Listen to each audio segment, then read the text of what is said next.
আমাকে ভালোবাসেন সবচাইতে কম না বেশি? এই দুনিয়ার যত মাখলুক আছে এর মধ্যে আমার সম্মান সবচাইতে বেশি। আল্লাহ রাব্বুল আলামিন বলেন, ওয়ালাকাদ কাররামনা বানি আদম, আমি আদম সন্তানকে সবচাইতে বেশি সম্মান দিয়েছি। আল্লাহ রাব্বুল আলামিন বলেন, হুয়াল্লাযী খালাকা লাকুম মা ফিল আরদি জামিআ, তিনি সেই মহান সত্তা যিনি তোমাদেরকে গোটা পৃথিবীর সকল কিছু তোমাদের খেদমতের জন্য সৃষ্টি করেছেন। এই যে বিশাল আকাশ, বিস্তৃত জমিন, সাগর, নদী, যত প্রাণীকুল আছে সব আমার আপনার খেদমতের জন্য বানিয়েছেন। তিনি আমার কে? আসতে বলবেন না, তিনি আমার কে?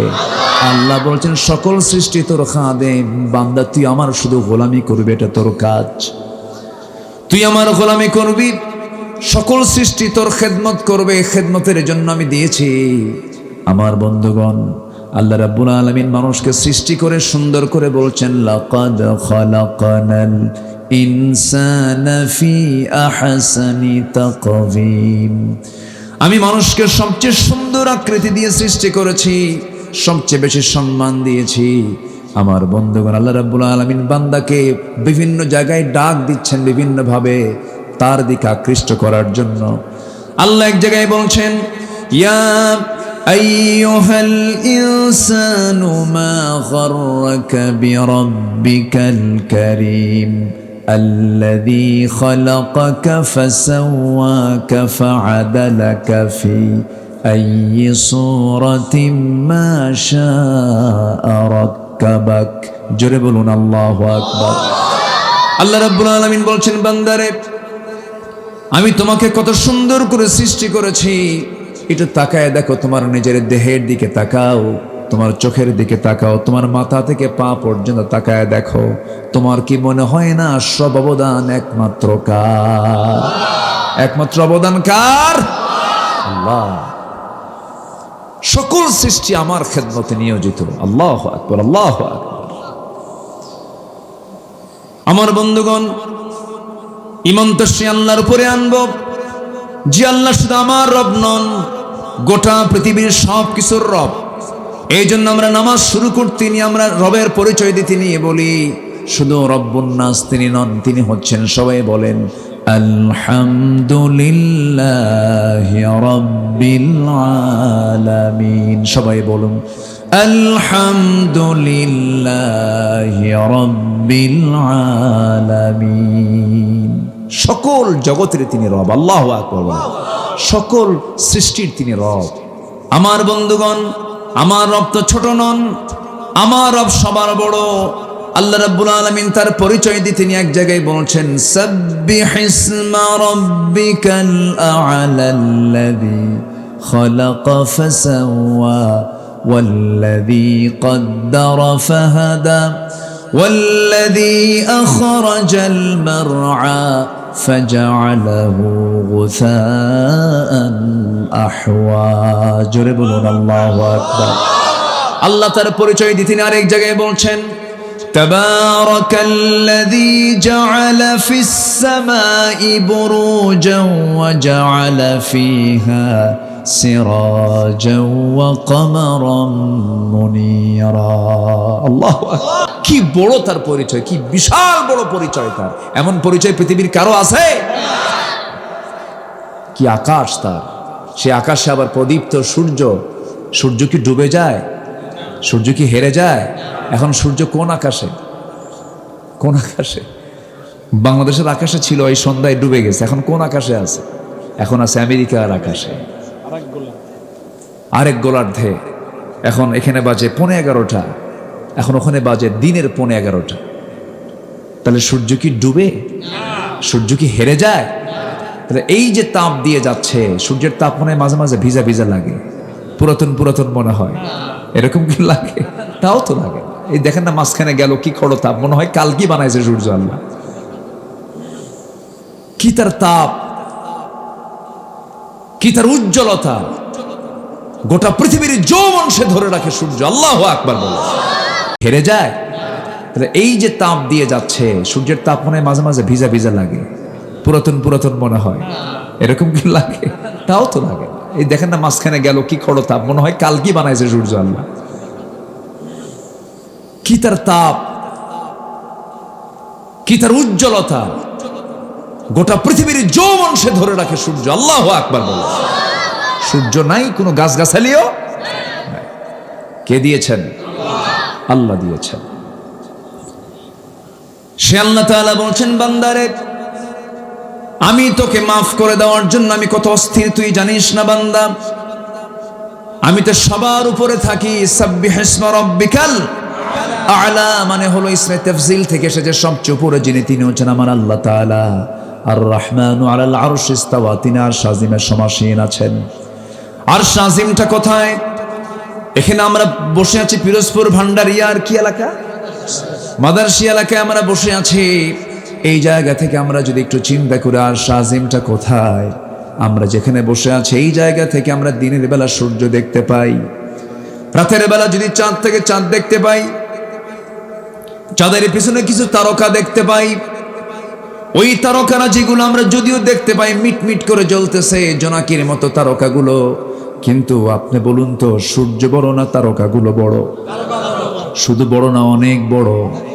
ব্যাটেল জুইস একটা তারকা আছে যেটা এই সূর্যের চাইতে একটা তারকা শুধু 33 কোটি গুণ বড়।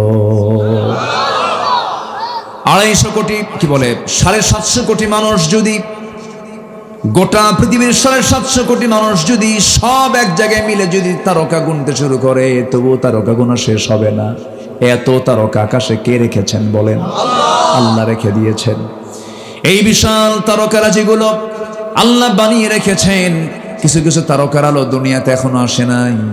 এই সূর্য পৃথিবী থেকে 13 লক্ষ গুণ বড়। 13 লক্ষ গুণ বড় সূর্যটা আল্লাহ রাব্বুল আলামিন পৃথিবী আলোকিত করার জন্য সেট করেছেন। কি তার সূক্ষ্ম পরিকল্পনা, কি সুন্দর। সূর্য পরিভ্রমণ করে, সকল সৃষ্টি পরিভ্রমণ করে। অকুল্লুন ফি ফালাকিন ইয়াসবাহুন। আমার আল্লাহ তাআলা বলছেন, বান্দারে এই মহাকাশ মহাশূন্য তুমি দেখতে পাও, মানুষ তো সূর্যের কাছে যেতেই পারে না, কেমন করে যাবে? জ্বলে পড়ে ছারখার হয়ে যাবে। মানুষ চাঁদের দেশে চেষ্টা করে গিয়েছিল, চাঁদ দেখেছে মানুষ, মঙ্গল গ্রহ দেখেছে মানুষ। মানুষ এখন যদি চিন্তা করে, হ্যাঁ চাঁদ দেখলাম, মঙ্গল গ্রহ দেখলাম, এখন একটু দেখতে যাব তারকার দেশ। তারকার দেশ দেখতে গেলে পৃথিবীর সবচেয়ে নিকটবর্তী তারকার দেশ হলো প্রক্সিমা সেন্ট্রাই। প্রক্সিমা সেন্ট্রাই যদি কেউ যেতে চায়, পৃথিবীর কোনো যানবাহন চলবে না, পৃথিবীর কোনো কপ্টার বিমান চলবে না। হয়তো চেষ্টা করতে পারে নভোযান দিয়া। লেটেস্ট নভোযান হলো অ্যাপোলো 11, যার ঘন্টার গতি হলো 39,000 কিলোমিটার। 39,000 কিলোমিটার বেগে যদি রওনা দিয়ে দেয় সে, এই পৃথিবী নামক এই জমিন থেকে পৃথিবীর নিকটবর্তী সবচাইতে যে তারকা প্রক্সিমা সেন্ট্রাই যেতে তার সময় লেগে যাবে ঘন্টা 39,000 কিলোমিটার বেগেও যদি রওনা দিয়ে দেয়, তার সময় লেগে যাবে 1,15,000 বছর মাত্র। যাবেন কারা কারা? হাত তোলেন।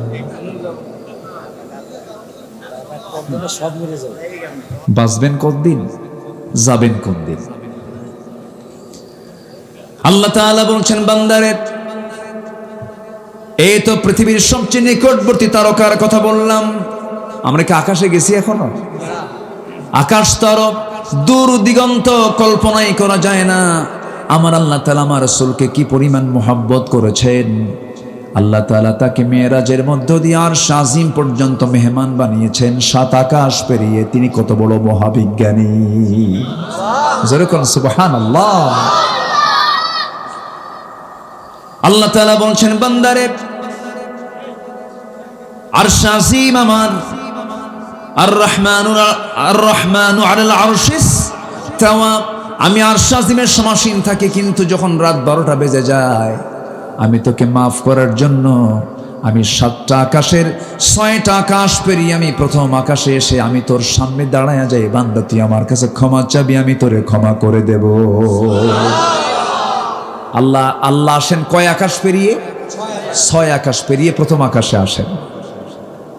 আমরা যেখানে আছি এখান থেকে প্রথম আকাশ, এই প্রথম আকাশের উপরে দ্বিতীয় আকাশ, তৃতীয় আকাশ, চতুর্থ আকাশ, পঞ্চম আকাশ, ষষ্ঠ আকাশ, সপ্তম আকাশ, এরপর আরশ আজিম, সে আরশে আজিম থেকে প্রথম আকাশে এসে বলেন, আলা মিন মুস্তাগফিরিন ফাগফির আলা, কোন ক্ষমা প্রার্থী আছো আমার কাছে ক্ষমা চাবে, আমি তার সব গুনাহ মাফ করে দেব।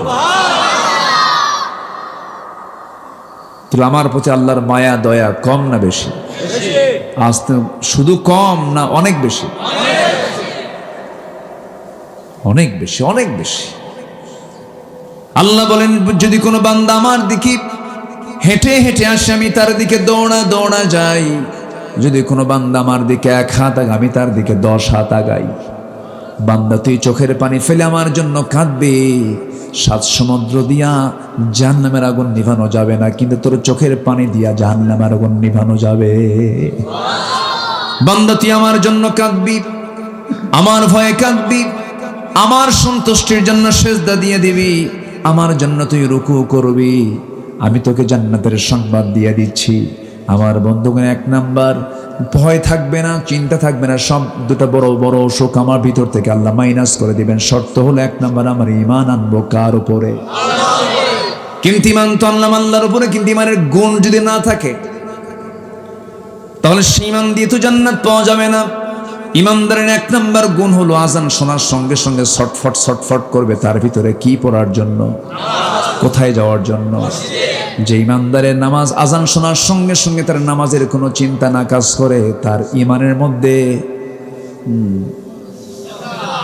আছে ভেজাল, আছে আছে ভেজাল, আছে কিছু আছে। আবার কয় হুজুর নামাজ না পড়ি ঈমান তো আছে আমার, আছে কি না?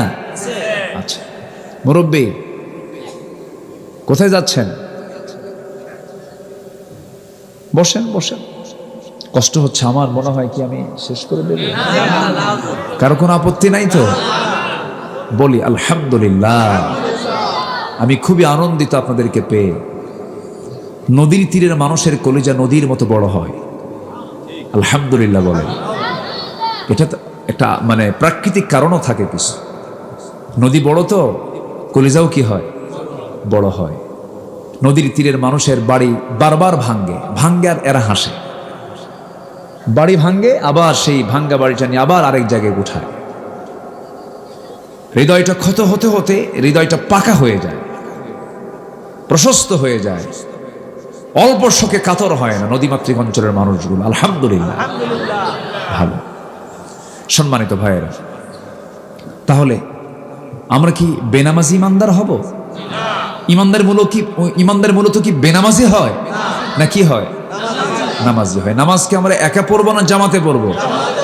আচ্ছা, ইমানদার কি বেনামাজি নেতার নেতৃত্ব মানতে পারে? ইমানদার কখনো বেনামাজিকে নেতা বানাতে পারবে? আচ্ছা, আপনার মারা যাওয়ার পর যদি কোনো বেনামাজি লোক আপনার জানাজা পড়ে, আপনি কি খুশি হবেন? বলেন। তাহলে মৃত্যুর পরে আপনি যদি নামাজ নাও পড়ে মারা যান, কিন্তু আপনার কামনা হবে কি, অমুক হুজুরটা যেন, অমুক বড় বুজুর্গ যেন আমার জানাজাটা পড়ায়, ঠিক কিনা? তাহলে আপনার জানাজার নেতৃত্ব আপনি চাচ্ছেন একজন ভালো বুজুর্গ নামাজি, এটা চাচ্ছেন।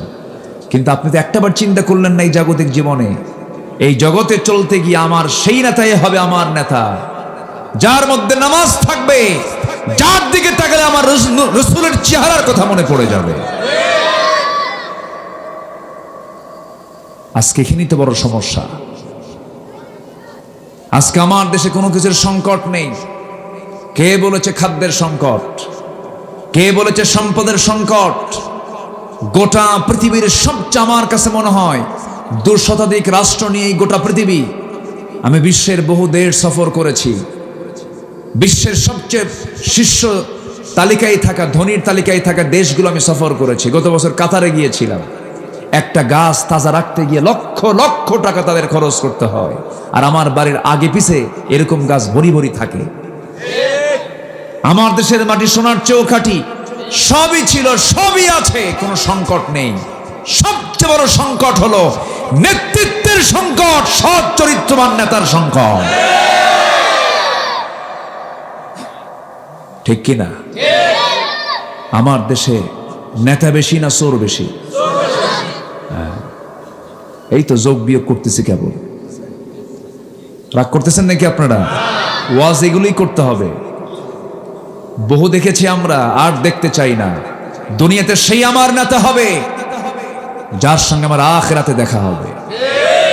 আখিরাতে আমরা দেখা করতে চাই বেনামাজির সাথে না নামাজির সাথে? কোন বেনামাজি নেতার নেতৃত্ব আমরা মানি না। বেনামাজি, চরিত্রহীন, লম্পট ওই সমস্ত নেতৃত্বের মুখে আমরা জুতা মারি, থুতু মারি। রাজি আছেন কারা কারা? হাত উঁচু করে দেখান মুসলমান।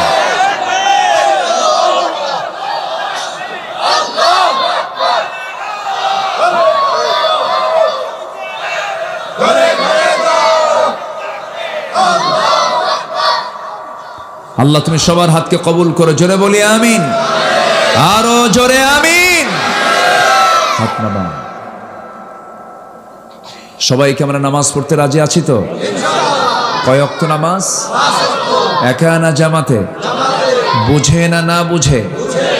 আমার নবীজির শেষ কথা কি ছিল বলেন? আসসালাত। একটা যুদ্ধ ছিল, সবচেয়ে কণ্টকাকীর্ণ যুদ্ধ, কিন্তু সেই যুদ্ধে রাসূল যেতে পারেননি। কেন জানেন? মদিনার চতুর্দিকে ছিল ইহুদিরা। এখন দুনিয়া জ্বালাচ্ছে কারা? এই জ্বালান এরা আগের থেকে আছে। এরা নবীকে শুদ্ধ মারছে। জাকারিয়া আলাইহিস সালাতু ওয়াস সালামকে করাত দিয়ে চিরে 2 টুকরা করেছে। অসংখ্য পয়গম্বরকে তারা হত্যা করেছে, শহীদ করে দিয়েছে। নবীকে যারা মারে, আমার নবীর খাবারের মধ্যে বিষ ঢুকিয়েছে ইহুদির বাচ্চারা। এখনো জ্বালাচ্ছে কারা বলেন তো? ওদের সংখ্যা তো কিছুই না। 180 কোটি মুসলমানের এগেইনস্টে তারা মাত্র 1.25 কোটি ইহুদি। সিপে ধরলি তো শেষ। কিন্তু ওদের জ্বালা কি দেখছে? গোটা পৃথিবী জ্বালায় এরা। এডলফ হিটলার মেরেই ফিরছিল সবগুলো। দ্বিতীয় বিশ্বযুদ্ধে মোটামুটি সব মেরেই ফেলছিল। 60 লাখকে গ্যাস চেম্বারে তুলে একদিনে শেষ করছে। কিন্তু এডলফ হিটলার তার আত্মজীবনীতে লিখে গেছেন যে আমি তো সুইসাইড করছি, মরে যাচ্ছি, ঠিক আছে, কিন্তু কিছু ইহুদি থুয়ে গেলাম যেন পৃথিবীবাসী যেন বোঝে যে এডলফ হিটলার কাজটা কি করছে। এর অভিশপ্ত জাতি, কিয়ামত পর্যন্ত এদের নির্দিষ্ট কোনো আবাসন থাকবে না। এখনো যে অবস্থায় আছে ওটাকে বৈধ না অবৈধ? ভাড়াটিয়া হয়ে গেছে বাড়িওয়ালা। ভাড়াটিয়া হয়ে গেছে কি বাড়িওয়ালা। সম্মানিত ভাইয়েরা, সম্মানিত বন্ধুগণ, আমার রাসূল মদিনার চতুর্দিকে যখন দেখতে পেলেন, উপকণ্ঠে দেখতে পেলেন ইহুদিরা বিভিন্ন ষড়যন্ত্রে মেতে উঠেছে। এই ষড়যন্ত্রকে ফেস করতে হলে আমি রাসূল আমার মদিনার বাইরে যাওয়া যাবে না। রাসূল ম্যাক্সিমাম চেষ্টা করতেন তিনি নিজে যুদ্ধের নেতৃত্ব দেওয়ার জন্য। আলহামদুলিল্লাহ বলেন। আমার নবীজি বললেন আমি এই যুদ্ধে যাব না, তবে সেনাপতি আমি নিযুক্ত করে দিচ্ছি। নামাজের গুরুত্বটা কি জাস্ট এটা বোঝানোর জন্য আমি জাস্ট এই ইতিহাসটা একটু টানতেছি। আমার নবীজি বললেন সাহাবীরা কারা কারা আছো যুদ্ধের ময়দানে যাবে? মুতার যুদ্ধ, রোমানদের বিরুদ্ধে যুদ্ধ, পরাশক্তির বিরুদ্ধে যুদ্ধ, কারা কারা আছো আসো। সব চলে আসছে, এক ঝাঁকে চলে আসছেন নবীর সামনে দাঁড়িয়ে বললেন লাব্বাইকা ইয়া রাসূলুল্লাহ, বলুন কি করতে হবে। আমার রাসূল বললেন যায়েদ এদিকে আসো তো, তুমি তো আমার খুব কলিজার টুকরা, তোমার মা আমার কাছে দিয়ে গেছে, আসো তুমি আসো আমার কাছে। দাঁড় করায় দিলেন। জাফর এদিকে আসো, চাচাতো ভাই, তুমি তো কয়েকদিন আগে আবিসিনিয়া থেকে আসলে হিজরত করে, আসো দাঁড়াও। আব্দুল্লাহ এদিকে আসো। 3 জনকে লাইন করে দাঁড় করায় দিয়ে বললেন সাহাবীরা যুদ্ধের সেনাপতি হয় 1 জন, আমি বানালাম 3 জন। আল্লাহু আকবার। বলেই রাসূলের চোখে পানি। আমার নবীজি বললেন আমার পালক পুত্র যায়েদ সে হবে 1 নাম্বার, সে যদি মারা যায় হবে 2 নাম্বার আমার জাফর, 2 নাম্বার যদি মারা যায় 3 নাম্বার হবে আমার আব্দুল্লাহ। 3 জনের মুখে হাসির ঝিলিক, তারা নিশ্চিত হয়ে গেছেন আমরা শহীদ হয়ে যেতেছি। তারা মৃত্যুটাকে পকেটে নিয়ে ঘুরেছেন, শাহাদাতকে তারা এমন ভাবে কামনা করেছেন। এই 3 জনের চেহারায় হাসির ঝিলিক দেখা দিচ্ছিল, কিন্তু মুনাফিকরা পিছন দিয়ে চলে আসলে সে বলছে হাসতেছে কেন, মরে যাবা কিন্তু। সেনাপতি 1 জন হয় 3 জন, তোমরা 3 জন নিশ্চিত মারা যাবে। এই 3 জন সজোরে একসাথে বলতেছে মুনাফিকের বাচ্চারা মরার জন্যই তো যুদ্ধে যাচ্ছি, কারণ জান্নাতের গন্ধ নাকের মধ্যে পেয়ে গেছি। আমার নবীজি বললেন, উপস্থিত সাহাবীরা শোনো, আমি তো যেতে পারছি না, মদিনার অবস্থা ভালো না, মুনাফিকরা ষড়যন্ত্র করছে, ইহুদিরা ষড়যন্ত্র করছে, আমি মদিনার বাইরে যেতে পারবো না। তোমাদের মধ্যে যদি এই 3 জন সেনাপতির ইন্তেকাল হয়ে যায়, শাহাদত হয়ে যায়, তোমরা সেনাপতি নিযুক্ত করে নিবা। চলে গেছেন। যায়েদকে বললেন, রাসূল, ও যায়েদ, পরিবার থেকে বিদায় নিয়ে আসো, হুজুর যাওয়ার জায়গা নাই, যাব না, টাইম নাই।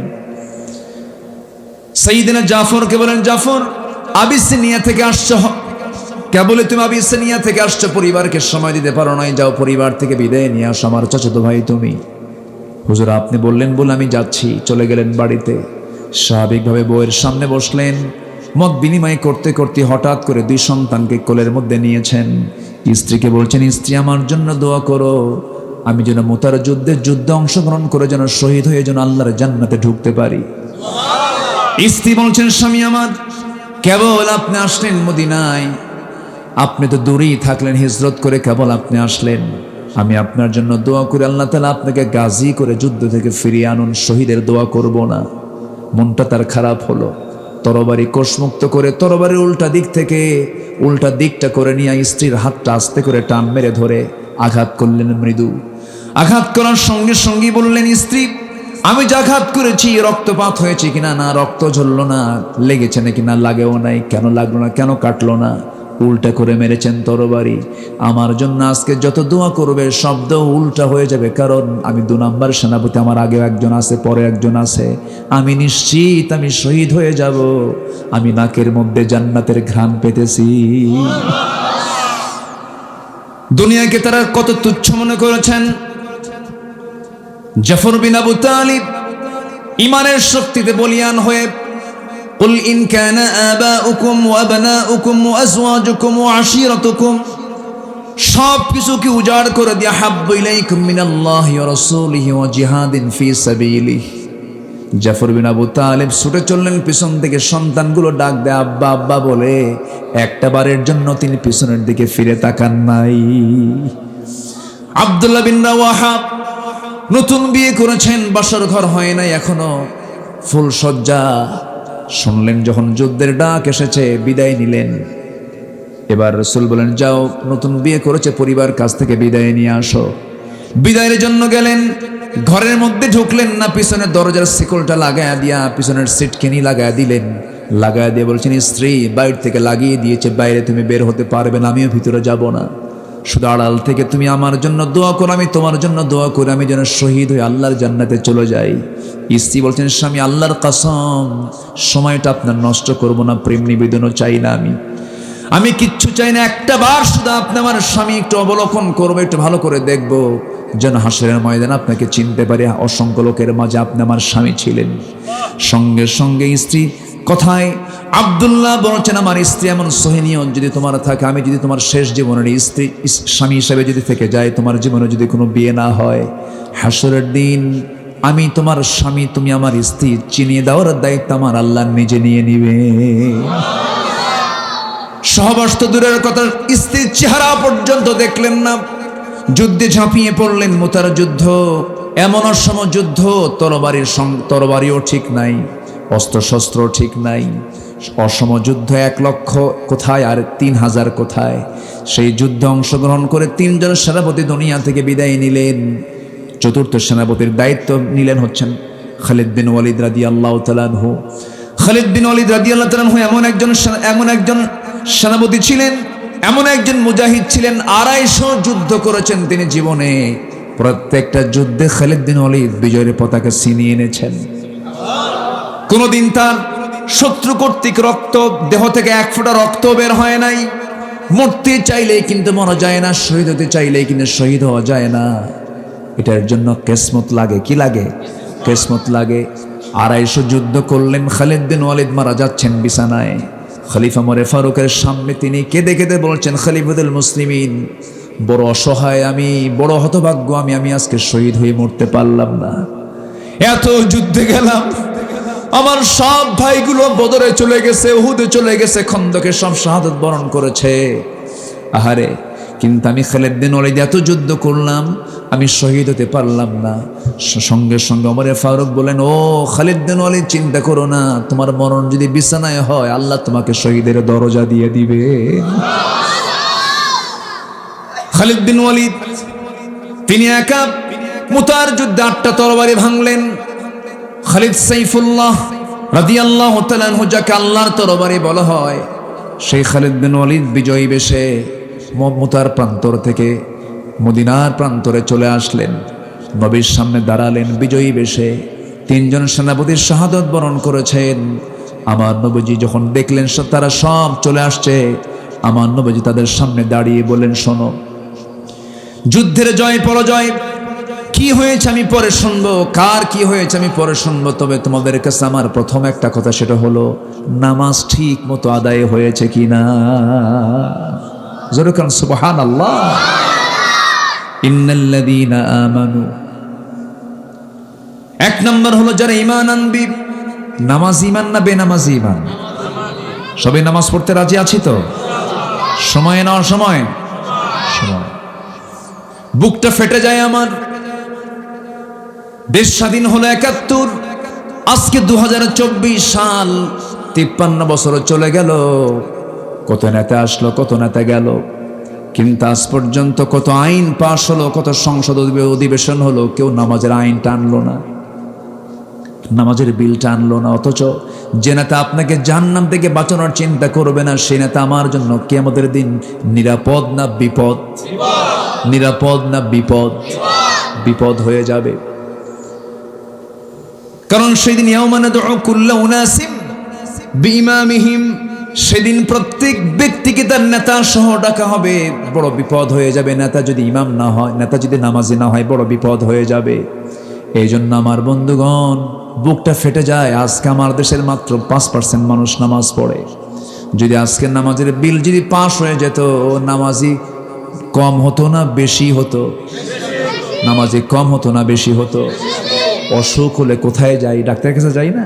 যাই, চিকিৎসা নিলে তো সুস্থ হই, আলহামদুলিল্লাহ, আল্লাহর রহমতে সুস্থ হয়ে যাই। আমার বন্ধুগণ, যদি আজকেই ব্যবস্থা যদি থাকতো, ব্যবস্থাপনা যদি থাকতো, ইমানটাকে ঠিক রাখার জন্য এই আইনটা যদি থাকতো, আল্লাহ বলে দিচ্ছেন, শোনো, দুনিয়ার জিন্দেগিতে আমি যাদেরকে আইন ক্ষমতা দেব, রাষ্ট্র ক্ষমতা দেব, তাদের জন্য 4টা কাজ তারা রাষ্ট্রীয় পর্যায়ে বাস্তবায়ন করবে। এর মধ্যে 1 নম্বর কাজ কি? কায়েম করা। বলেন কি কাজ? কি কায়েম করা? নামাজ, সালাতকে কায়েম করা। আকামুস সালাহ আল্লাযীনা ইম্মাক্কান্নাহুম ফিল আরদি আকামুস সালাহ ওয়া আতাউজ যাকাত। এখানে আসছে, সব কথা এখানে আসছে। আমি খুব আনন্দিত আপনাদেরকে পেয়ে। এত রাত আপনারা বসে আছেন, আলহামদুলিল্লাহ। আমার বন্ধুগণ,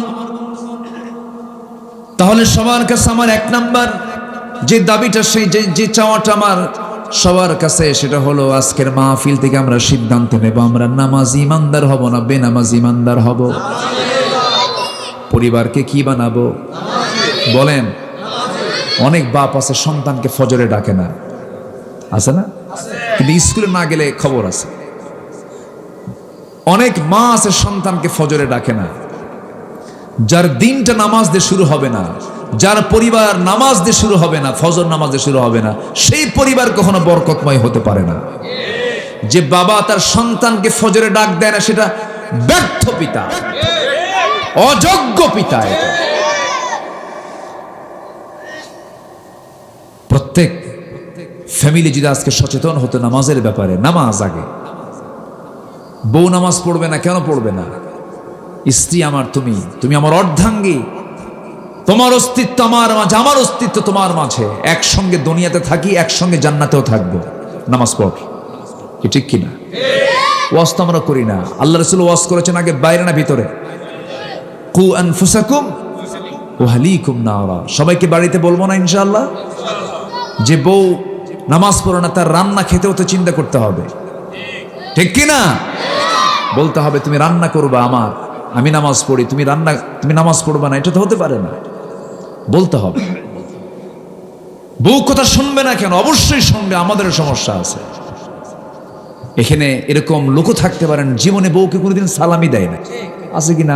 থাকতে মানে সে জানি না যে বউকে সালাম দেওয়া যায়। হুজুর আমার মান সম্মান আছে না, বউকে আমি সালাম দেবো নাকি? হ্যাঁ, আমার তো মর্যাদা আছে। আচ্ছা, সালামের সম্পর্ক কি এরকম মর্যাদার সাথে? বউকে সালাম দেওয়াটাও সুন্নাহ। আলহামদুলিল্লাহ বলবেন না? আম্মা জান আয়েশা বলেন, আমি রাসূলকে সহজে আগে সালাম দিতে পারতাম না, কখন সালাম দিতেন আমি আয়েশা টেরই পেতাম। আল্লাহু আকবার বলেন। তাহলে আজকে যাদের অভ্যাস নাই, আজকে থেকে এই অভ্যাস করব। সবাইকে সালাম দিতে রাজি আছেন তো? হয়তো বুড়ো চাচা হয়তো আজকে গিয়ে সালামের এই প্র্যাকটিস করলে বুড়ি বলবে ভাক্কা শুরু করছো না, সারা জীবন সালাম দাও না, আজকে ভাক্কা শুরু করছো। কিন্তু না, এরপর আপনি এই নিয়মিত অভ্যাসটা করবেন, দেখবেন বাড়িতে রহমত নাজিল হয়ে গেছে। এর চেয়ে বড় দোয়া নাই। এই দোয়ার বাইরের জন্য দিবেন কেন? আগে দোয়া কিসের জন্য দরকার? ঘরের জন্য দরকার। সালামটা আগে কোথায় দরকার? ঘরে দরকার। হুজুরকে দেখলে সালাম দিবেন, সালাম কি হুজুরই দরকার? রহমত কি পরিবার দরকার আছে না নাই? বউ কেন ঠিক হবে না? অবশ্যই বউ ঠিক হয়ে যাবে। স্বামী কেন ঠিক হবেন না? অবশ্যই স্বামী ঠিক হয়ে যাবেন, কিন্তু সেখানে আপনার মধ্যে সেই কালচার নিয়ে আসতে হবে। আজান হয়ে গেছে মসজিদে, সময় চলে গেছে, আপনার স্বামী স্ত্রীকে ডাক দিয়ে বলবেন, স্ত্রী আমার পিছনে দাঁড়াও, আমার মেয়েরা তোমার আম্মার সঙ্গে দাঁড়াও, আমার ছেলে তুই আমার ডান পাশে দাঁড়া, আমার মেজ ছেলে তুই আমার বাম পাশে দাঁড়া। মসজিদে নামাজ হয়ে গেছি, বাড়িটাকে মসজিদ বানায় নেবেন, সেজদার জায়গা বানায় নেবেন, সুন্দর করে নামাজের পরিবেশ তৈরি করবেন। আল্লাহর কসম করে বলি, যে বাড়িটা ফজর দিয়ে শুরু হবে, বুরিকালি উম্মতি ফি বুকুরিহা, আমার উম্মতের বরকতময় সময় হলো ফজর, সকালবেলা। এই সকালবেলার বরকত যে বান্দা পায়, 24 ঘন্টা বরকত তার উপরে বরাদ্দ হয়ে যায়। নামাজটা আমরা কেউ ছেড়ে দেব না। পরিবার এটার উপরে প্রচন্ড চাপ রাখতে হবে। ফজরের একটু আগে চলে আসে ওয়াজ করার জন্য, বান্দার কাছে ওয়াজও করে, আলাইকা লাইলুন তাবিল, আলাইকা লাইলুন তাবিল, তোমার রাত খুব লম্বা, তোমার রাত খুব লম্বা, ঘুমাও। এটা কার ওয়াজ? আলাইকা লাইলুন তাবিল হাদিস আসছে। আমার নবী যেই হাদিসটা বর্ণনা করেন,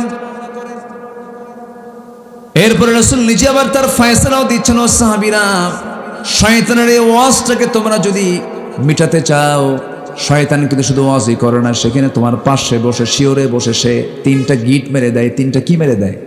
গিট মেরে দেয়। এলাকায় কি কয় এটাকে? গিট বলে তো? তাহলে ভাষা তো ঠিক আছে। হ্যাঁ, গিট। তাহলে তো ভাষা ঠিক আছে তো, মাশাআল্লাহ, আলহামদুলিল্লাহ। বুঝছেন তো? আচ্ছা, আলহামদুলিল্লাহ। বাংলাদেশের কোথাও কোথাও গিট্টু বলে। হ্যাঁ, গিট্টু বলে, গিরা বলে, হ্যাঁ, অনেক কিছু বলে। ভাষা যে কত, আলহামদুলিল্লাহ। আচ্ছা, যে বাইম মাছ আছে না, বাইম মাছ, বাইম মাছের ছোট ভাইকে কি বলে আপনার এলাকায়? মানে বাইমের ছোট সাইজ যেটা, কোরাবাইন। আচ্ছা, যাই হোক, কত ভাষা, তাই না? কত ভাষা যে আছে, আলহামদুলিল্লাহ বলে। তবে আপনাদের ভাষা বোঝা যায়, আপনাদের ভাষার মধ্যে একটা মজা আছে। হ্যাঁ, মনো ঠিক আছে না, এরকম টান আছে না? কি সুন্দর ভাষার মধ্যে একটা মজা আছে। প্রত্যেক ভাষাই সুন্দর, নোয়াখালীও সুন্দর, ভাষা কোনোটাই খারাপ না। যার মায়ের ভাষা তার কাছেই সুন্দর, আলহামদুলিল্লাহ বলে। অনেক সুন্দর ভাষা। বাংলা যে কত সুন্দর ভাষা জানেন, এটা জরিপ এসেছে, গোটা পৃথিবীর 6 নম্বর ভাষা হচ্ছে বাংলা। আর মজার দিক থেকে মনের ভাষা, তৃপ্তি মতো বোঝা যায় যে ভাষায়, সেটা হচ্ছে বাংলা ভাষা, আলহামদুলিল্লাহ বলে। জরিপে আসছে এটা। এবং সাহিত্য সমৃদ্ধ একটা ভাষা হচ্ছে বাংলা। অনেক সুন্দর ভাষা আমরা পেয়েছি মার কাছ থেকে, বলি আলহামদুলিল্লাহ। কিন্তু এই মানে রাজশাহীর অঞ্চলের দিকে যে তালিব উৎসাহ হেরে গেছে, সালাম দিতে পারে না। আসসালামু আলাইকুম, আগে সালাইয়ের পরে দুলাবে। হ্যাঁ, আমি কই বলেন সুবহান আল্লাহ, কয় সুবহান আল্লাহ, ওরা সুবহান আল্লাহ বলতে পারে না। সোনার বাংলাদেশ বলতে পারে না, কয় সোনার বাংলাদেশ হয় না, ওরা পারে না, ওদের মাখরাজ এটা আসে না। হ্যাঁ, ওই যে মালদা, তারপরে মুর্শিদাবাদ, ওই অঞ্চলের কিছু একটা হ্যাঁ লেগেছে। তারপরে রংপুরের মানুষ র বলতে পারে না, বাড়ি কোথায়? অংপুর, র হয় না, রঙে অ নাই, র নাই, র চলে গেছে। সিরাজগঞ্জ পারে না, বাড়ি কোথায়? হিরাজগঞ্জ, হয় না। নোয়াখালী প পারে না, পানিকে কি কয়? হানি। মানে প শব্দই নাই, প মাহজুফ, প কি হয়ে গেছে? মাহজুফ নাই। চিটাগাং তো কথাই নাই, ওদের ভাষা মালাকুল মউত বুঝবে না। মানে এটা আমি মানে রূপক অর্থে বলছি, আবার এটা মানে এটা রূপকে বলছি, অরিজিন বলছি। সিলেটও খুব জটিল, ওরা কঠিন ভাষায় কথা বলে। কিতা মাত মাতলা রে বা, কিতা মাত মাতো, এরকম জটিল ভাষা। একই দেশ কিন্তু বাংলার যে সৌন্দর্য পৃথিবীর কোনো ভাষায় পাবেন না। বলি আলহামদুলিল্লাহ। তবে বরিশাল এটা আলাদা সৌন্দর্যে ঘেরা আছে বাংলার সাথে, বোঝা যায় আপনাদের ভাষাগুলো। আলহামদুলিল্লাহ বলে। তাহলে কি কয়? গিট না? এই দেন গিট থেকে কোথায় গেছে আমি? কয় গিট মারে শয়তান, কয় গিট মারে।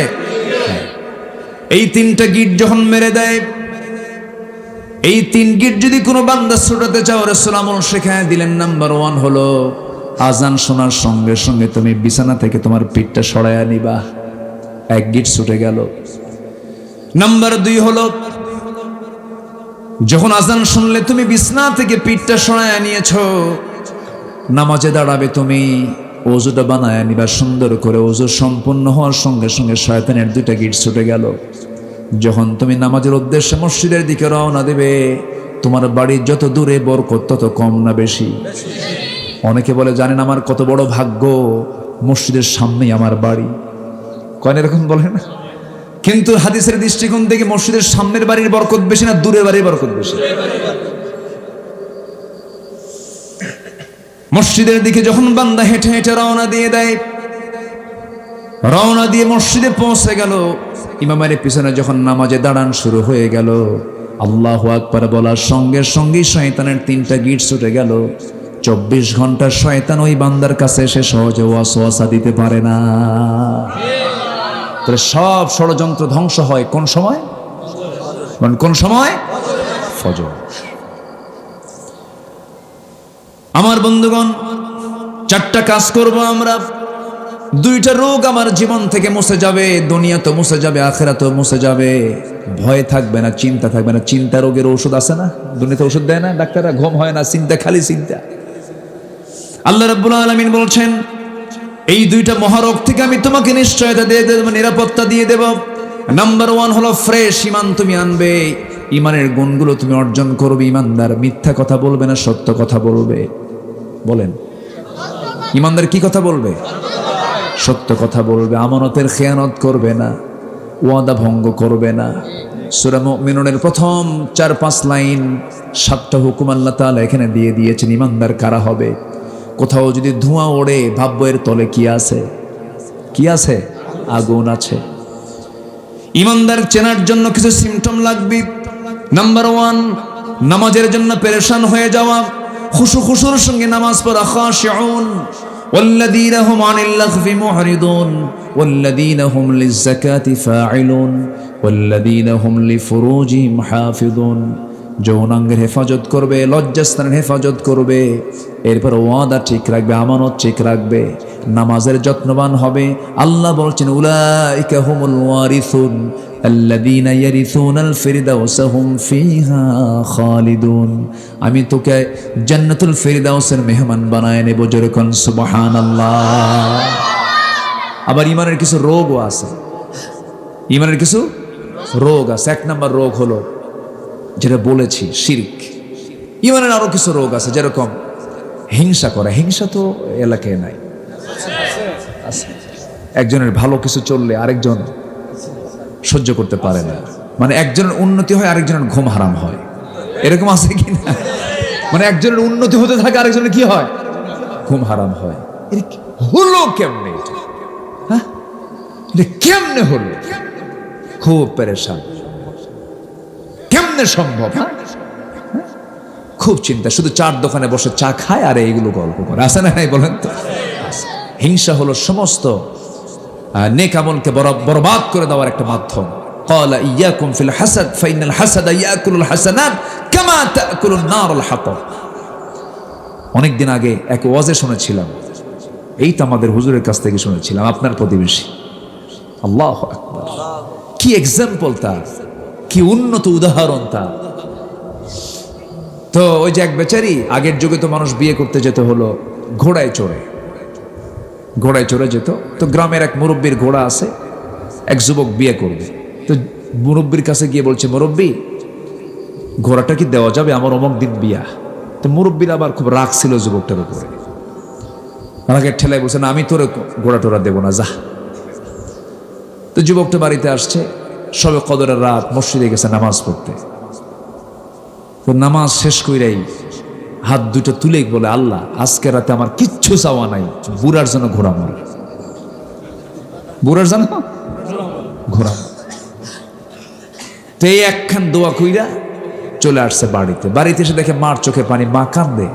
মা তুমি কান্দো কেন? বাবা তোর গরু মরছে। বাবা তোর কি মরছে? গরু মরছে। দোয়া ঠিকই কবুল হয়েছে, মালাকুল মওত ঠিকই আসছে, কিন্তু ঘোড়ার কাছে না যায়া কার কাছে গেছে? কার গরু? যার দোয়া। হিংসার ফলাফল এমনই হয়। হিংসা করব না আমরা, হারাম কোনো কাজে যাব না। হারাম কথা, হারাম কাজ, হারাম কারবার, ওজনে কম বেশি করা, এগুলো করলে এগুলোর কোনো আরাম, হারামের কোনো আরাম। এক বেচারি চোর গোটা রাত কষ্ট করে একটা ঘোড়া চুরি করে আনছে। সকাল হয়ে গেছে, বাড়িতে এসে চোখে ঘুম, ছেলেকে ডাক দিয়ে বলে, বাজান কষ্ট করে ঘোড়াটা চুরি করে আনলাম, তুই একটু বেঁচে আয়, বাজারে নিয়ে যা। ছেলের হাতে ঘোড়ার লাগাম দিয়ে সে ঘুমায় পড়ছে। সন্ধ্যার দিকে ছেলে বাড়িতে, তো এইদিকে ছেলে চলে গেছে বাড়ি, বাজারে ঘোড়া নিয়ে বিক্রি করতে গেছে। এক ক্রেতা এসে বলতেছে, ভাই এটার দাম কত? কত? ঠিক আছে একটু চেক করি, ঘোড়াটা নেবো, দেখি তার চার পা ঠিক আছে কিনা, কাছে দেখো। তো চেক করার জন্য লাগামটা ধরে ঘোড়ার উপরে সোর্স, ঘোড়া নিয়ে ওই যে গেছে, আর আসে না। সন্ধ্যা হয়ে গেছে। তো সন্ধ্যা যখন হয়ে গেছে, তো আর ভাবতেছে আর তো ঘোড়া আসবে না মনে হয়, চলে আসছে বাড়িতে। কি বাজান ঘোড়ার দাম কত? কেমন দিয়ে বেচলে? কাব্বা যে দামে কেনা সেই দামেই বেচা। যে দামে কেনা সেই দামেই বেচা। টাকা যতই পাচার করেন শান্তি পাবেন না। আসতে কোন কেন? ঠিক কিনা? সব বাজেয়াপ্ত হয়ে যাবে, আরাম পাবেন না, সংসার ভেঙে যাবে, বউ থাকবে না, অশান্তি হবে। হারামের কোন আরাম। বোনের সম্পত্তি মেরে খাওয়া ভাই তো এলাকায় নাই। বলবো কথাগুলো বলবো। আমি তো আসলে আয়াতে যাই নাই। এমন একটা আকাম আছে, আল্লাহ বলছে এখানে, এমন একটা অপকর্ম আছে তোর, এই অপকর্ম যদি তুই করিস, তুই ভাববি তুই আল্লাহ এবং রাসূলের বিরুদ্ধে যুদ্ধে নামছিস। যেরকম নাউযুবিল্লাহ আয়াত একটা আছে না এখানে? আমি তো বলি নাই ওগুলো, মুরব্বি জান কো। আচ্ছা আচ্ছা ঠিক আছে, বসেন, অনেক রাত হয়ে গেছে, আর একটু সময়। আপনারা খুবই আমাকে হেল্প করলেন, সহযোগিতা করলেন, থেকে মাহফিলকে সফল করলেন। বলি আলহামদুলিল্লাহ, জোরে বলি আলহামদুলিল্লাহ। আমার বন্ধুগণ, কোন হারামের কাছে যাওয়া যাবে না। ইমানদার কখনো হারাম কাজ করবে না, ঠকাবে না কাউকে। ওজনে কম বেশি দিলে পরে কি হবে, এমন সূরা আছে না নাই? বলেন ওয়াইলুল লিল মুতাফফিফিন।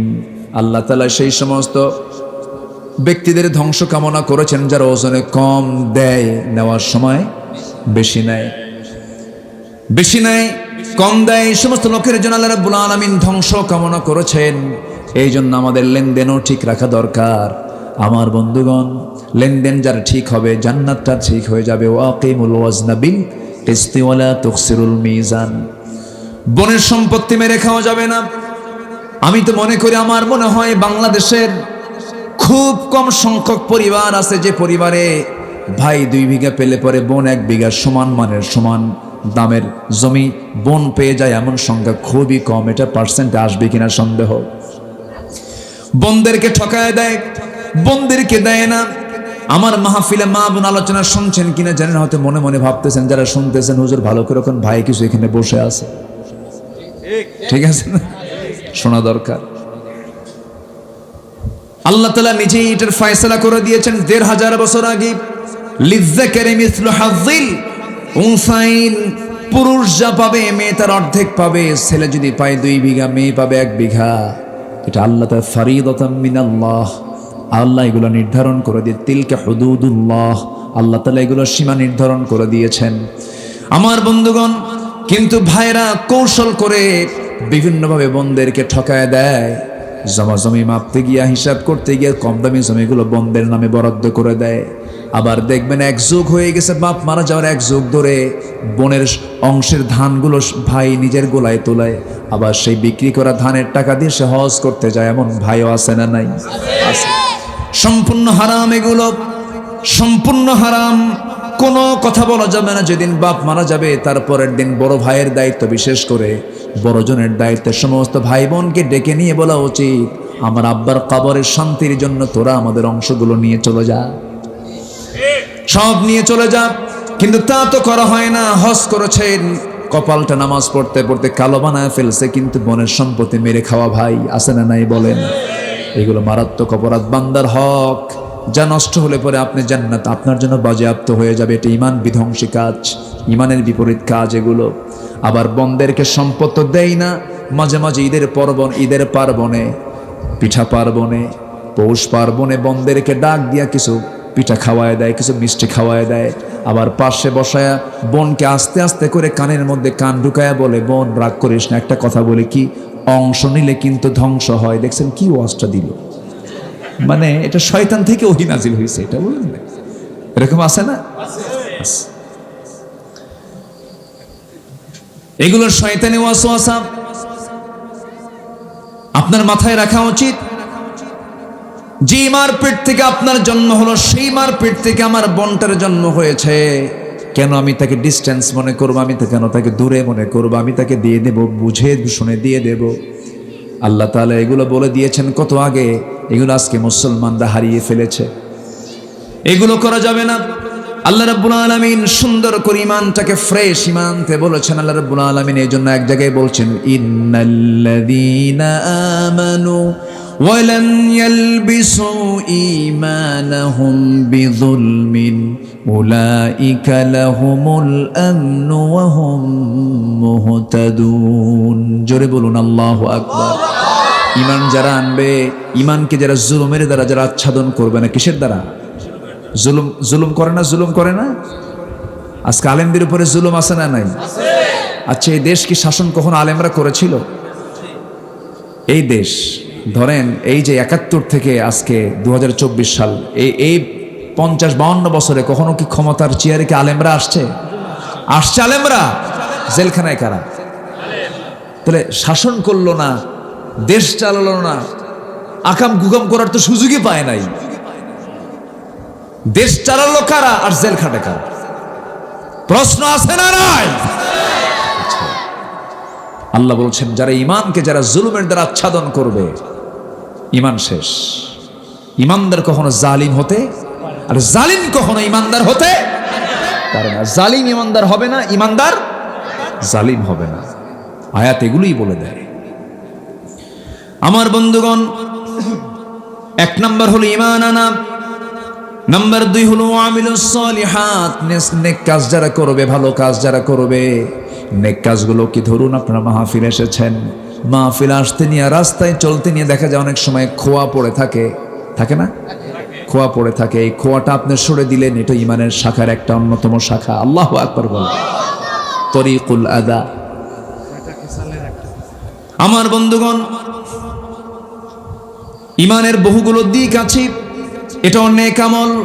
আপনি খোয়াটা সরাইয়া দিলেন, আরেকজনের পা ওই খোয়ার উপরে পড়লে তার পাটা ভেঙে যেত। আপনি সুন্দর করে খোয়াটা সরাইয়া দিন, এটা আপনি ঈমানের কাজ করলেন, নেক আমল করলেন। আমার ভাইয়েরা, এইরকম করে জগৎ জীবনে চলতে গিয়ে যেটাই মানবতার কল্যাণমূলক কাজ হবে, সেটাই নেক আমল। আমি কোরআন যতটুকু ভাঙ্গাচুরা পড়েছি, আমার কাছে মনে হয়েছে মানব জীবনে, বান্দার জীবনে যত আমল আছে, এর মধ্যে সবচেয়ে শ্রেষ্ঠ আমল হলো যে বান্দা অন্য বান্দার উপকারে কোনো কাজ করতে পেরেছে। বলি আলহামদুলিল্লাহ। মানবতার কল্যাণ করা, সৃষ্টির কল্যাণ করা, সকল সৃষ্টিকার, আর সেই সৃষ্টির কল্যাণ করলে সবচেয়ে বেশি খুশি হবেন কে? আল্লাহ তাআলা। আমার বন্ধুগণ, নেক আমল যারা করবে, নাম্বার 3 হলো নামাজ যারা কায়েম করবে। আল্লাহ তাআলা নামাজ কায়েমের কথা বলেছেন একবার না বারবার, একবার না বারবার। আর নামাজ পড়তে বলেছেন মাত্র একবার। নামাজ পড়তে বলেছেন একবার, নামাজ পড়তে বলেছেন ফাসাল্লি লিরাব্বিকা ওয়ানহার। কিন্তু নামাজ কায়েমের কথা বলেছেন বারবার, একবার না বারবার বলেছেন। যে কথা বারবার বলা হয় তার গুরুত্ব কমে না বাড়ে? সেই কথার গুরুত্বটা বেড়ে যায়। কারণ নামাজ কায়েমের পরিবেশ যদি সমাজে চালু হয়ে যায়, সেই সমাজে সুদ থাকবে না, সেই সমাজে জেনা থাকবে না, সেই সমাজে ঘুষের কোনো কারবার থাকবে না, সেই সমাজে ঘুষ দিয়ে অফিস চলবে না, সততা দিয়ে অফিস চলবে। লেনদেন এলোমেলো হবে না, চুরি থাকবে না, রাহাজানি থাকবে না। সানা থেকে হাজরামত পর্যন্ত নিরাপদে একজন নারী একাকী নিঃসঙ্গে চলবে, কোনো পুরুষ তার দিকে তাকাবে না। কারণ সেই পুরুষের মধ্যে থাকবে একমাত্র কার ভয়? রাসূল এগুলো বলে দিয়েছেন কত আগে। আমার বন্ধুগণ, নামাজ কায়েম যারা করবে, নামাজ কায়েম মানে হলো নামাজ কায়েম সেখানেই সেখানে নামাজ কায়েম। নামাজ কায়েম সেটা কি বলে? যে সমাজে সুদ নাই, জেনা নাই, হত্যা নাই, খুন নাই, জেনা নাই, এই সমস্ত কাজ যে সমাজে বন্ধ থাকবে সেটাই হলো ইসলামী সমাজ, সেটা হচ্ছে নামাজ কায়েমের পরিবেশ থাকা। ওয়া আতাউজ যাকাত, নাম্বার 4 হলো যারা যাকাত আদায় করবে। নামাজ আছে যেখানে যাকাত আছে। আল্লাহ নামাজের সঙ্গে কিসের ওয়াজ করেছেন? যাকাত। নামাজ আল্লাহর হক, যাকাত। দেখেন, আসেন দোয়া করি না? দোয়া করবো না? আল্লাহ, আলোচনা চলুক, হুজুর মরুক, হুজুরও বাঁচুক। গতকালকে আমার মাহফিল ছিল সেই বগুড়া নাম শুনেছেন তো? বগুড়া। সেই বগুড়া থেকে ঢাকা আসছি, এসে ফজর পড়েছি। এরপর আমাদের ঘুম তো যে সময় পড়া জায়েজ নাই, আমরা মাহফিলের কারণে বাধ্য হই, কি করব। এরপর ফজর পড়ে কিছু বিশ্রাম নিয়ে এরপর আবার 11টা সাড়ে 11টার দিকে বের হয়েছে। ঢাকা পার হতেই তো কামসারা, পুলসিরাত, অনেক জামটাম ঠেলে চলে আসছে। এখন তো মাশাআল্লাহ অনেক ভালো হয়েছে, রাস্তাঘাট অনেকটা ভালো হয়েছে। যেটা ভালো অবশ্যই আমরা বলি ভালো। আল্লাহ তুমি জাতিকে দুর্নীতির কবল থেকে তুমি আল্লাহ হেফাজত করো, জোরে বলি আল্লাহুম্মা আমিন। এসেছি তো দেখি আর একটু কথা বলি। তো যাকাত এটা জরিমানা না ফরজ কাজ? যাকাত কি জরিমানা না ফরজ কাজ? সেদিন এক হাজি আমার কয়, আল্লাহ, আমি হুজুর বলতে, হুজুর আল্লাহর কাম নাই, সরকারও ট্যাক্স নাই, আল্লাহ যাকাত দিচ্ছে। দেখছেন কত বড় বেকুব? এরকম আছে না নাই বলেন তো? যাকাত দেওয়া কি? বলেন, যাকাত আদায় করা কি ফরজ? নামাজ যেমন ফরজ, যাকাত দেওয়াও ফরজ। কেউ উঠবেন না, একটু বসেন। আচ্ছা, আল্লাহ রাব্বুল আলামিন বলেন এই 4টা কাজ যদি করো, প্রথম বলছেন তিনি লাহুম আজরুহুম ইনদা রাব্বিহিম ওয়ালা খাউফুন আলাইহিম ওয়ালা হুম ইয়াহজানুন। জোরে বলুন আল্লাহু আকবার। কি পরিপূর্ণ আয়াত এটা! আল্লাহ বলছেন এই 4টা কাজ করলে পরে তাদের জন্য আমি আল্লাহ আমার তরফ থেকে তাদের জন্য পুরস্কার আছে। আমার আল্লাহ ছোট না বড়? আমার আল্লাহর পুরস্কারটা হবে ছোট না বড়? আল্লাহ বলছেন বান্দারে চিন্তা করিস কেন, তোর কপালে যদি জান্নাত হয়ে যায়, সর্বনিম্ন জান্নাত যদি দেই 10টা পৃথিবীর সমান একটা জান্নাত। কয়টা পৃথিবী? কেউ পারবে পৃথিবীতে কেউ দিতে? তো গোলাম কার হব আমরা? পৃথিবীর কেউ তো আমাকে দিতে পারবে না, তো গোলাম বান্দার হয়ে লাভ কি? গোলাম হব কার? সর্বনিম্ন জান্নাত হবে 10টা পৃথিবীর মতো একটা জান্নাত। সেই জান্নাত আল্লাহ তাআলা রেখে দিয়েছেন। কোরআনের মধ্যেই তো জান্নাতের দাগ নাম্বারটা আছে। পৃথিবীর কোন বইয়ের মধ্যে জান্নাতের দাগ নাম্বার খুঁজে পাবেন না। আপনার বাড়ির দাগ নাম্বার আছে না নাই? আপনার জমির দাগ নাম্বার আছে না নাই? বাড়ির দাগ নাম্বার মুখস্থ হলো, জমির দাগ নাম্বার মুখস্থ হলো, পুকুরের দাগ নাম্বার মুখস্থ হলো, কিন্তু জান্নাতের দাগ নাম্বার মুখস্থ হলো না। জান্নাতটা আপনি পাবেন কেমন করে? এই জন্য জান্নাতের দাগ নাম্বার কোরআনটা আমাদের সবার জানার দরকার। কোরআনটা শোনা, কোরআনটা বোঝা, কোরআনটা জানা সবার জন্য, অন্তত কোরআনটা সহি করে পড়া, হালাল হারামের জ্ঞান অর্জন করা সবার জন্য ফরজ। কোরআনটা সহি করে পড়া ফরজ, কোরআনটা সুন্দর করে তেলাওয়াত করা ফরজ। কিন্তু বুকটা ফেটে যায়, কত শিক্ষানীতি চালু হলো 53 বছরে আজ পর্যন্ত এই জাতির অধিকাংশ মুসলমান আজকে কোরআনটা সুন্দর করে পড়তেও পারে না। আমি কি ভুল বলতেছি নাকি? অথচ কোরআনের হক আদায় করার জন্য তেলাওয়াত দরকার, কিরাআত দরকার, দিরাসাত দরকার, তাদাব্বুর দরকার। আল্লাহু আকবার বলেন। সব দরকার। তেলাওয়াতই নাই, কিরাআতই নাই, তাদাব্বুর হবে কখন? আর দিরাসাত হবে কখন? আমার বন্ধুগণ, অনেক বুড়ো চাচা আছে গ্রামের। যদি চাচাকে বলি, চাচা কোরআনটা পড়েন, বলে বাবা মুখে আসে না, খুব কঠিন। বলে না এরকম? বলে না? বলে। কিন্তু চাচাকে যখন বলি, চাচা ওই যে ভান্ডারিয়া চরখালির মোড়ে বিসমিল্লাহ চত্বরের মোড়ে আপনার 3 কাটা জায়গা আছে, ওই 3 কাটা জায়গার দাগ নাম্বার কত? 93। দেখছেন? টনটনা মুখস্থ। আমার চাচা পিরোজপুর জসকোটে সপ্তাহে 2 বার করে বারান্দায় ঘরে, বুড়া মানুষ, চামড়াগুলো কুচকে গেছে। যখন বলি, চাচা আপনি এরকম জসকোটের বারান্দায় ফাইলে দৌড়াদৌড়ি করেন কেন? সেই সময় চাচা বলে, মামলা আছে জমাজমির, মামলার সামনে একটা রায় হবে, উকিল বোঝে না, উকিলকে বুদ্ধি দিয়া যায়। দেখছেন? উকিলকে বুদ্ধি দেওয়া যায়। উকিলের উনি বুদ্ধিদাতা। আবার জমির দাগ নাম্বার মুখস্থ আছে, কিন্তু কোরআনটা পড়তে পারেন না। কোরআন নাকি তার কাছে কঠিন মনে হয়। কিন্তু সবচেয়ে বড় কথা হলো, বান্দা তুমি জান্নাত তুমি যদি পেতে চাও, চেষ্টা করার দরকার আছে না নাই?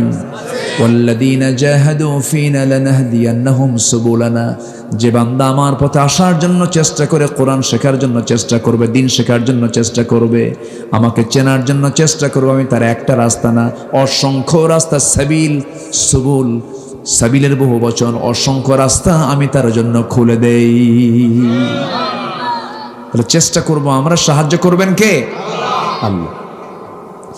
আমার বন্ধুগণ, আল্লাহ রাব্বুল আলামিন এরপরে বলছেন, এই 4টে কাজ যদি তুমি করো, বিশাল বড় পুরস্কার আমি তোমাকে দেব। তোমার ভয় থাকবে না, তোমার চিন্তাও থাকবে না, ভয় চিন্তা দুটাই দূর করে দেব। ইমানদার ব্যক্তি সহজে হতাশ হয় না। ইমান যার নাই তার মধ্যে হতাশা কাজ করে, ইমান যার আছে তার মধ্যে হতাশা কাজ করে না। এরপর আল্লাহ রাব্বুল আলামিন ইমানদারকে ডাক দিয়ে বলছেন, আমাকে ভয় করো।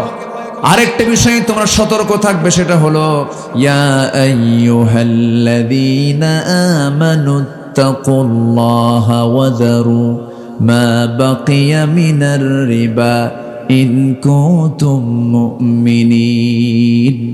ইমানদারেরা, তোমরা আমি আল্লাহ আমাকে ভয় করো। আর একটা বিষয় জেনে রেখে দিও, সেটা হলো সুদের কারবার করবে না যদি তুমি ইমানদার হও।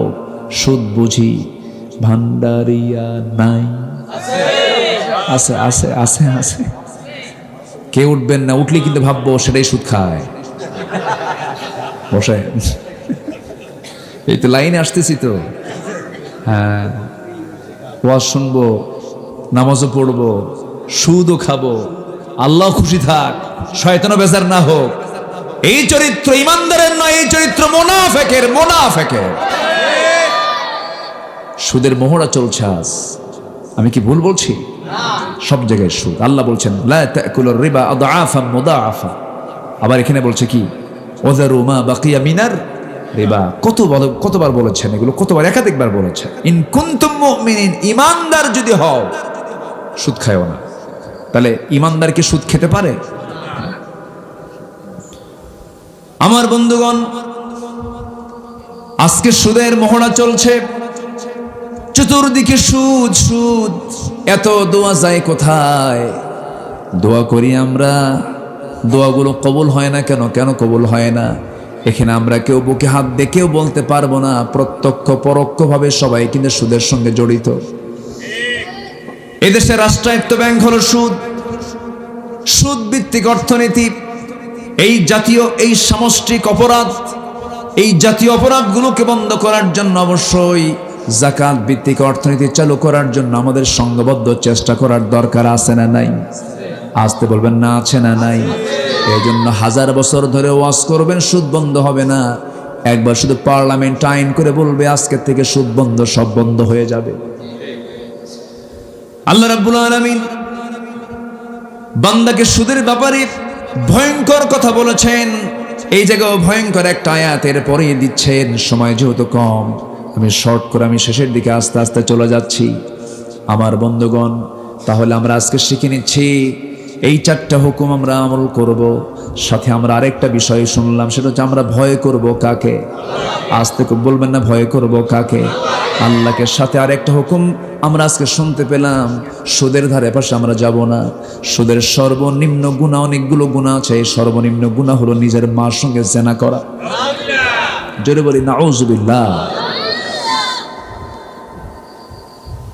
আমার বন্ধুগণ, সুদ আছে যেখানে, শোষণ আছে, জুলুম আছে সেখানে। সুদের ফলাফল হলো ধনী শুধু ধনী হবে, গরিবরা শুধু গরিবই হবে। আর যাকাতের ফলাফল হলো ধনীর সম্পদ গরিবের মাঝে এসে সামাজিক ভারসাম্য বজায় থাকবে, সোশ্যাল সিকিউরিটি চলে আসবে, নিরাপত্তা চলে আসবে। এটা হচ্ছে যাকাতের ফলাফল। আজকে আমার দেশে যদি যাকাত আদায় হতো, এই 4500 থেকে 5000 প্রায় ইউনিয়ন পরিষদ আছে, যে পরিমাণ যাকাত রাষ্ট্রীয়ভাবে যদি আদায় করা হতো ব্যাংকিং হিসেব অনুযায়ী, প্রত্যেকটা ইউনিয়নে 43 কোটি করে টাকা যাকাতের জমা হতো প্রত্যেক বছরে। আল্লাহু আকবার বলেন। তাহলে একটা সম্ভাবনা ছিল কিনা বলেন? ছিল। কিন্তু কে করবে এগুলো কাজ? আমার বন্ধুগণ, এই জন্য আল্লাহ রাব্বুল আলামিন এই যাকাতকে চালু করার জন্য, নামাজকে প্রতিষ্ঠার জন্য আল্লাহ রাব্বুল আলামিন দিন প্রতিষ্ঠার সংগ্রাম করতে বলেছেন। আরেকটা সূরার মধ্যে, সূরাতুশ শুরার মধ্যে আল্লাহ রাব্বুল আলামিন বলেন, শারা'a লাকুম মিনাদ-দীনি মা ওয়াসসা বিহি নূহান ওয়াল্লাযী আওহায়না ইলাইকা ওয়া মা ওয়াসাইনা বিহি ইব্রাহিম ওয়া মূসা ওয়া ঈসা أن أقيموا الدين ولا تتفرقوا فيه। জোরে বলুন আল্লাহু আকবার। আল্লাহ রাব্বুল আলামিন দিন কায়েমের সংগ্রামকে ফরজ করে দিয়েছেন। এই দিন কায়েমের সংগ্রাম করতে গিয়ে রাসূলকে মক্কা থেকে মদিনায় আসতে হয়েছে, ঘর ছাড়তে হয়েছে, বাড়ি ছাড়তে হয়েছে। আমার নবীজি উহুদের ময়দানে গিয়েছেন দিন কায়েমের জন্য। রক্ত তার শরীর থেকে ঝরেছে, সামনের 2টা দাঁত তারা ভেঙ্গে চুরমার করে দিয়েছে বদর উহুদ যুদ্ধের ময়দানে। আমার নবীজির 2 দাঁত ভেঙ্গে গেছে, কপালের মধ্যে লোহা বিদ্ধ হয়েছে, গালের মধ্যে শিরস্থানের লোহা ঢুকেছে। আমার রাসূলকে টার্গেট করে ফেলেছে কাফের মুশরিকরা। দিন নিভিয়ে দিতে হলে মুহাম্মদকেও শেষ করতে হবে। রাসূলকে তারা টার্গেট করেছে, দূর থেকে পাথর মারা শুরু করে দিয়েছে, তীর মারা শুরু করে দিয়েছে। এক পর্যায়ে পাথরটা যখন মারা হলো, কাছাকাছি এসে দাঁত এসে লাগলো, সামনের 2টা দাঁত ভেঙে পড়ে গেল। আরেকটা আঘাত আসলো, মাথায় ছিল সেদিন পাগড়ি নয়, টুপি নয়, লোহার হেলমেট ছিল। লোহার হেলমেটের চিকন লোহা পাথরের আঘাত লাগার সঙ্গে সঙ্গে কপালের মধ্যে লোহা যখন ঢুকে গেল, কপালের শক্ত হাড়ের মধ্যে যখন ঢুকে গেছে, আমার নবীজি মাথা চক্কর মেরে 3টে ইনজুরি একই মুখের ভিতরে, মুখ থুবড়ে জমিনে পড়ে গেলেন। নবীর পাশে সেই সময় কেউ নাই। কাফের মুশরিকরা চিৎকার মেরে বলছে, কুতিলা মুহাম্মদ, কুতিলা মুহাম্মদ। আমার নবীর পাশে তখন কেউ ছিল না। চতুর্দিকে মদিনা আকাশ বাতাস, চতুর্দিকে সংবাদ ছড়িয়ে দিয়েছে ইহুদিরা, চতুর্দিকে সংবাদ ছড়িয়ে দিয়েছে কুরাইশরা, রাসূল মারা গেছেন, রাসূল মারা গেছেন। এমন সময় মদিনার একজন পাগলি সাহাবী, মহিলা সাহাবী ঘর থেকে বের হলেন। একজন সাহাবীর সঙ্গে দেখা হলো, বলছে তুমি কান্দো কেন, কোথায় যাও? সঙ্গে সঙ্গে বলতেছে, শুনলাম নাকি রাসূল ইন্তেকাল করেছেন। সঙ্গে সঙ্গে সেই সাহাবী বলছেন, তুমি কি জানো তোমার কলিজার টুকরা নয়নের দুলাল, তোমার একমাত্র সন্তান শাহাদত বরণ করেছে। সঙ্গে সঙ্গে মহিলা বলছেন, আমার সন্তান শহীদ হয়েছে, এটা আমার বড় কোনো দুঃখের সংবাদ নয়, একটাবার জানিয়ে দাও আমার প্রাণের রাসূল বেঁচে আছেন কিনা। একটাবার বাঁচিয়ে আমাকে সংবাদ জানিয়ে দাও। কিছুক্ষণ পর স্বামীর মৃত্যুর সংবাদ আসলো।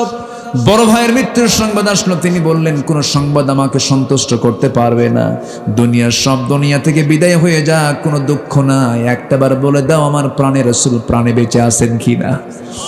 আমার নবীজি রক্তাক্ত অবস্থায় পড়ে আছেন, কে না জানেন ইতিহাসগুলো। হানজালা যখন শুনতে পেয়েছেন ইয়াং মানুষ, নতুন বিয়ে করেছেন, যুদ্ধে যেতে পারেন নাই, সঙ্গে সঙ্গে বলছেন বউরে তরবারি হাতে তুলে দাও, যুদ্ধে চলে যাচ্ছি আমি শহীদ হতে চাই। রাসূল যেহেতু দুনিয়াতে নাই, যুদ্ধে ঝাঁপিয়ে পড়েছেন, যুদ্ধে অংশগ্রহণ করেছেন, তিনি শাহাদত বরণ করেছেন। আমার নবীজি হাইয়ান মাজরুহান, জখম অবস্থায় তিনি থাকলেন, আহত থাকলেন, রাসূল মারা যান নাই। আমার নবীজিকে আহত করে ফেলেছে, নবীজির দাঁত দুইটা ভেঙে ফেলে দিয়েছে। সারা জীবন দাঁত হারা রাসূল ছিলেন, সামনের দুটো দাঁত না থেকে তিনি কথা বলেছেন। নবীজির যদি দিন কায়েমের জন্য নবীজির দেহ থেকে দাঁত যদি ভেঙে ফেলা হয়, নবীজি খন্দকের প্রান্তরে কোদাল মারতে মারতে কোমর তার হেরে গেছে, কোমরটা কুঁজো হয়ে গেছে। আম্মা জান আয়েশা বলেন নবীজির শেষ সময় পর্যন্ত আমার নবীজি কোমরটা কুঁজো করে বাঁকা করে হেঁটেছেন। কোদাল মেরে মেরে তার কোমর চলে গেছে খন্দকি। উহুদের ময়দানে দান্দান মোবারক শহীদ হয়ে গেছে, নবীজির দেহ থেকে প্রচুর রক্তক্ষরণ হয়েছে। দিন কায়েমের সংগ্রাম করতে গিয়ে যদি নবীর দেহ থেকে রক্ত ঝরাতে হয়, সেই দিন কায়েমের জন্য আমাদের দেহ থেকে রক্ত ঝরানোর চিন্তা মাথায় আনার দরকার আছে না নাই? আছে না নাই? আমার নবীজি আন আকিমুদ্দিন, দিন কায়েমের সংগ্রাম করতে গিয়ে নিজেও রক্তাক্ত হলেন। উহুদের প্রান্তরে দেখতে পেলেন একটা দুইটা সাহাবীর লাশ নয়, ৭০ জন সাহাবীর লাশ। রাসূল খুঁজে পাচ্ছেন না একজন সাহাবীর লাশ, সেটা হচ্ছে হানজালা। রাসূল বলছেন কি রে? তার স্ত্রী আমাকে বলতেছে সাহাবীরা আমার হানজালার লাশটা কোথায়? জিবরাইল বলছেন ইয়া রাসূলুল্লাহ, হানজালার লাশটা আপনার চিন্তার কোনো কারণ নাই, হানজালার ফরজ গোসলটা সম্পূর্ণ হয় না, এই জন্য আল্লাহ তাআলা জান্নাতের পানির বাজিত পাশ করে দিয়েছেন। জান্নাতের পানির গোসল, জান্নাতের পানি দিয়ে গোসল করায় দিয়েছেন। নবীজি শহীদের ঈদগাহে তিনি দাঁড়ায় আছেন, ৭০ জন সাহাবীর লাশ সামনে। আমার নবীজি বললেন আমার চাচা আমির হামজার লাশটা কোথায়? রাসূল সামনে গেলেন, গিয়ে দেখেন আপন চাচা আমির হামজার কানটা নাই, তুলে নিয়েছে, কেটে নিয়েছে। দুটা চোখ নাই, দুটা চোখ তুলে নিয়েছে। নাকটা কেটে নিয়েছে, হাত দুটা কেটে নিয়েছে, পা দুটা কেটে নিয়েছে। তাই শুধু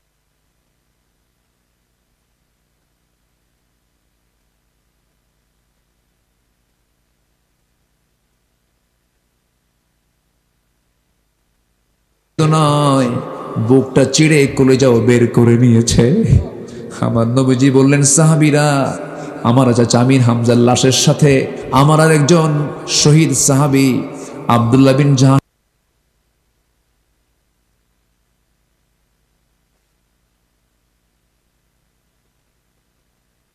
লাশটা একসঙ্গে এক কবরে দিয়ে দাও। ওদের দুইজনের কবর দুটো দিও না, এক কবরে দুজনকে সমাহিত করে দাও। কারণ আমি দেখতে পাচ্ছি আব্দুল্লাহ বিন জাহাশের চোখও নাই, কান নাই, নাক নাই। আমরা আব্দুল্লাহ আজকের যুদ্ধের মধ্যে এমন সুন্দর দোয়া করেছিল, আমরা আব্দুল্লাহ দোয়া করেছিল, আব্দুল্লাহ তিনি সেদিন বলেছেন আল্লাহ আমি আজকে যুদ্ধে যাচ্ছি উহুদে, আমি যেন শহীদ হয়ে যাই, কাফেররা যেন আমার চোখ তুলে নেয়, কান কেটে নেয়, নাক কেটে নেয়।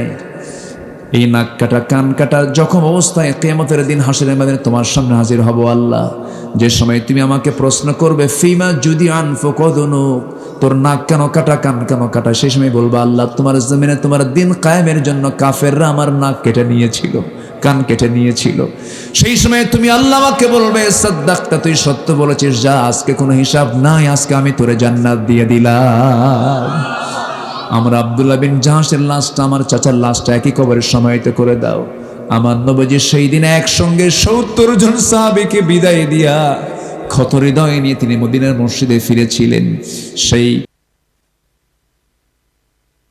রক্ত ভেজা উহুদের ময়দানের এই রক্তের মধ্য দিয়ে ইসলাম কায়েম হয়েছিল। সেই দিন কায়েমের জন্য আমাদেরও সেই চেষ্টা করার দরকার আছে না নাই? আল্লাহ কবুল করুন, আল্লাহ কবুল করুন। আপনি দোয়া করেন, আমি করব। জি, আমরা আল্লাহর কাছে চাই ফজর যেন হয় সবার, ইনশাআল্লাহ। যে আল্লাহ আমাদের সবার মা বোনদেরকে পর্দায় থাকার তৌফিক দান করুন। জি, আল্লাহুম্মা আমিন। রব্বানা যালামনা أنفسنا وإن لم تغفر لنا وترحمنا لنكونن من الخاسرين لا تزغ قلوبنا بعد إذ هديتنا وهب لنا من لدنك رحمة إنك أنت الوهاب গভীর রাত নিঝুম রাত ঝিমানো রাত্রিতে হাজারো মুসলমান নরনারী নিয়ে তোমার কালামের তিনটা আয়াতকে সামনে রেখে তোমার কিছু হুকুম নিয়ে আলোচনা করেছি, তোমার নির্দেশনা নিয়ে কিছু কথা বলেছি, ঈমান শিরকের উপরে কিছু কথা বলেছি, জীবন প্রণালী কেমন করে সাজাতে হবে এই বিষয়ে কিছু দিক নির্দেশনা দেওয়ার ক্ষুদ্র চেষ্টা করেছি। আল্লাহ মেহেরবানি করে শেষান্তে তোমার দরবারে দুটো হাত পেতে আছি, তোমার দরবারে প্রার্থনা করছি, বান্দা মনে করে গুনার দিকে নজর না দিয়া তামাম জীবনের সমস্ত গুনাহগুলোকে মাফ করে দাও। জনম দুঃখিনী মা, জনম দুঃখী বাপ জান যারা চলে গেলেন, জিন্দেগির গুনাহগুলো মাফ করে দাও, কবরগুলোকে জান্নাতের টুকরা বানায় দাও। অনেক আলোচনা শেষ করে বাড়ি ফিরে যাব, বাড়িতে ফিরে গিয়ে সব দেখবো কিন্তু মাকে পাবো না রে। যে মার দিকে তাকায় থাকলে পরেও বরকত পাওয়া যায়, সগীরা গুনাহ মাফ হয়ে যায়, সেই বরকতি চেহারা থেকে বঞ্চিত অনেক সন্তান। ওই বাপ মা যারা চলে গেল, ও আল্লাহ তোমার দরবারে ফরিয়াদ করি, কবরগুলোকে তুমি আল্লাহ জান্নাতের টুকরা বানায়া দাও। আব্বা আম্মাকে নিজের হাতে দাফন করেছেন, নিজের পিঠে বহন করে কবর নিয়ে গেছেন, এমন সন্তান এখানে আছেন। মেহেরবানি করে তোমার কাছে ফরিয়াদ করি, কবরগুলোকে তুমি আল্লাহ জান্নাতের বাগিচা বানায়া দাও। সবাই দিল থেকে একটু আওয়াজ দিয়ে আমার সঙ্গে ঠোঁট মিলিয়ে আওয়াজ দিয়ে সবাই আব্বা আম্মার জন্য দোয়া বলুন। আল্লাহ সেখানে দোয়া, রব্বির রহমহুমা কামা রব্বায়ানি সগীরা, রব্বির রহমহুমা কামা রব্বায়ানি সগীরা। বিশেষ করে মাহফিলের আয়োজন যারা করলেন, শোনার জন্য যারা আসলেন, বিনিময়ে কিয়ামতের কঠিন ময়দান যেদিন কেউ কাউকে চিনবে না, এমনকি মা সন্তানকে পর্যন্ত স্বীকার করে বসবে, যেদিন মানুষ কাঁদতে কাঁদতে চোখের পানিগুলো ফুরে যাবে, চোখ থেকে রক্ত বের হওয়া শুরু হয়ে যাবে, সেই কঠিন মুসিবতের দিনে মাহফিল সবার জন্য নাজাতের মাধ্যম বানায় দিও আল্লাহ। ও আল্লাহ, যুব সমাজকে তুমি আল্লাহ কবুল করো, অনেক কষ্ট তারা করেছেন, সবার নাম তো আমার জানা নাই, সব যুবকদেরকে তুমি আল্লাহ খালিদ বিন ওলীদের সঙ্গে তুমি আল্লাহ কবুল আর মঞ্জুর করে নাও। এই যেখানে কত ব্যবসায়ী ব্যবসা করেন, ব্যবসায়ী বরকত দিয়ে দাও, পরিবারে বরকত দিয়ে দাও। এই ব্যবসায়ী লোকজন তারাও এই মাহফিল এখানে বাস্তবায়নে সহযোগিতা করেছেন, তাদের সহযোগিতাকে তুমি আল্লাহ দয়া করো কবুল আর মঞ্জুর করে নাও। প্রিন্সিপাল মহোদয়কে কবুল করো, আমার ডানে বামে সামনে পেছনে সবাইকে তুমি আল্লাহ দয়া করো কবুল আর মঞ্জুর করে নাও। দুনিয়া থেকে কোন দিন বিদায় নেব জানি না, ডান হাতে আমলনামা না আসা পর্যন্ত কবরে নিও না। কোন দিন দুনিয়া থেকে বিদায় নেব জানি না রে আল্লাহ, মূর্তি যখন হবে তুমি আল্লাহ